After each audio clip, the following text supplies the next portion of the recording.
Nord 20 ici à Paris, l'heure du journal de l'économie avec Laure Manin ce soir. Laure, bonsoir. Bonsoir Claire. On en parlait tout à l'heure dans le journal, la question nord-irlandaise s'invite dans les négociations sur le Brexit. Oui, faut-il ou ne faut-il pas deux frontières dures entre l'Irlande et l'Irlande du Nord? Pour les habitants de l'île, ce serait une très mauvaise nouvelle car énormément d'échanges commerciaux se font entre le Nord et le Sud, entre le territoire britannique et irlandais. Je vous propose d'écouter sur la question le directeur de la Chambre de commerce anglo-irlandaise, John McGrain. Il est au micro de Kate Moody. Ce que le monde des affaires veut, ce sont des conditions de transition aussi douces que possible. Poursuivre les échanges commerciaux entre les deux îles et en provenance de ces deux îles. Ces échanges s'élèvent à 70 milliards d'euros par an et représentent plus de 400 000 emplois directs. Donc ce n'est pas rien. Et nos amis des 26 États membres, y compris la France, soutiennent l'Irlande et expliquent qu'étant donné la nature très particulière de cette frontière sur l'île irlandaise, il ne peut y avoir aucune sorte de frontière dure qui empêche le passage des camions, des gens, des services de part et d'autre de la frontière au quotidien. Allez, on en vient à cette bonne nouvelle. La croissance française a atteint le cap symbolique des 2% l'année dernière. Oui, un cap révisé, une croissance révisée par l'INSEE qui a revu ses estimations à la hausse, notamment pour le premier trimestre 2017, plus dynamique que prévu, avec 0,7% de croissance au lieu de 0,6% estimé. Du coup, pour la première fois depuis 2011, la France passe le seuil de 2%. 2011, c'était l'après-crise et le rebond qui avait suivi. C'est presque aussi le double de 2016 où la croissance n'avait été que de 1,1%.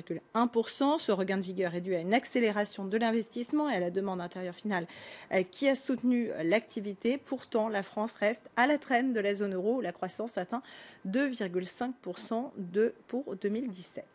Aux États-Unis, à présent, la Cour suprême doit déterminer si les autorités américaines peuvent forcer Microsoft à leur remettre des emails stockés à l'étranger.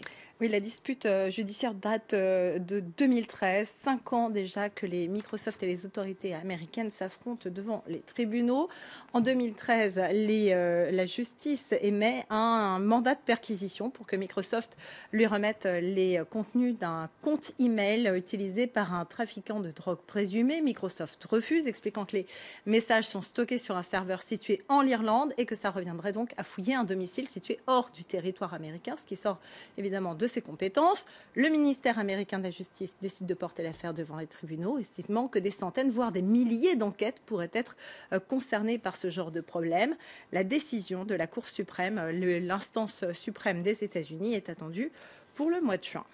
Et on va jeter à présent un coup d'œil sur les marchés financiers. Qu'est-ce que ça a donné à la clôture en Europe tout à l'heure? Pas terrible, du rouge partout. La révision en légère baisse de la croissance américaine a guidé les séances, moins 0,44% à l'unisson pour le CAC 40 à Paris et le DAX à Francfort. À Londres, c'est moins 0,69%. La tendance est moins marquée à Wall Street où le Dow Jones... maintenant tout est passé dans le rouge. Le Dow Jones est à 0,51%. C'était le seul dans le rouge tout à l'heure. Maintenant, le Nasdaq est très très légèrement dans le rouge, moins 0,01%. Et le S&P est passé à moins 0,26%. Concernant la parité euro-dollar, l'euro est en léger retrait, moins 0,15%. Il s'échange désormais à 1,22$. Voilà, on verra tout à l'heure si cette baisse se confirme à Wall Street à la clôture dans une heure. L'actualité des entreprises en bref et en images à présent. D'abord, clap de fin pour l'usine Tupperware de jouer les tours en France. Elle a finalement mis la clé sous la porte. Le fabricant de boîtes alimentaires avait évoqué un ralentissement de ses activités commerciales et une surcapacité de son réseau de fabrication en Europe notamment. Les 235 salariés sont désormais sans emploi, mais ils avaient réussi en janvier à obtenir jusqu'à 100 000 € de primes de licenciement suivant leur ancienneté. Une bonne nouvelle en revanche pour Renault qui annonce l'embauche de 350 nouveaux salariés en CDI et 50 CDD d'1 an au moins pour son usine de Flins. Toutes sortes de profils sont recherchés, des techniciens de maintenance aux managers de fabrication, du CAP Bac+5. Les postes sont également ouverts aux intérimaires sans diplôme. Ces nouveaux recrutements vont permettre de compenser en partie au moins les départs à la retraite. Et puis Amazon s'est offert Ring, une start-up américaine spécialisée dans les sonnettes connectées qui envoie sur votre téléphone portable l'image de ceux qui sonnent à votre porte. Des sources évoquent une transaction à plus d'1 milliard de dollars, ce qui en ferait la troisième acquisition la plus élevée en valeur pour le groupe Amazon. Derrière les magasins Whole Foods et le site de e-commerce Zappos. En 2017, Amazon avait déjà montré son intérêt pour le marché de la sécurité domestique connectée avec une serrure connectée et commandée à distance qui permettait notamment les livraisons en votre absence. Le marché de l'art se porte bien. Très bien même, plus 20% en 2017, excusez du peu, avec 14 milliards 900 millions de dollars de transactions pour l'année. J'ai des transactions concernant le fine art, c'est-à-dire sans les antiquités, les biens culturels anonymes et le mobilier. C'est beaucoup plus que 2016, 12 milliards 450 millions de dollars. Après 2 années de repli, les arts apparaissent de plus en plus comme un placement alternatif.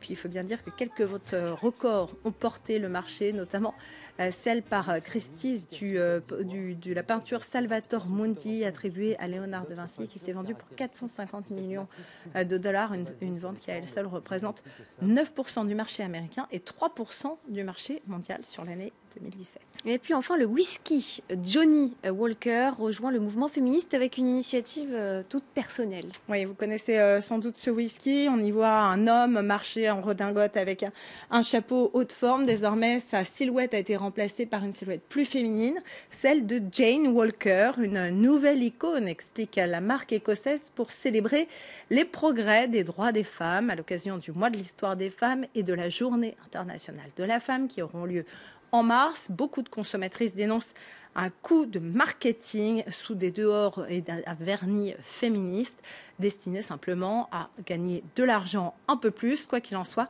la marque reversera $1 par bouteille Jane Walker vendue et ce sera reversé à des associations soutenant la cause des femmes.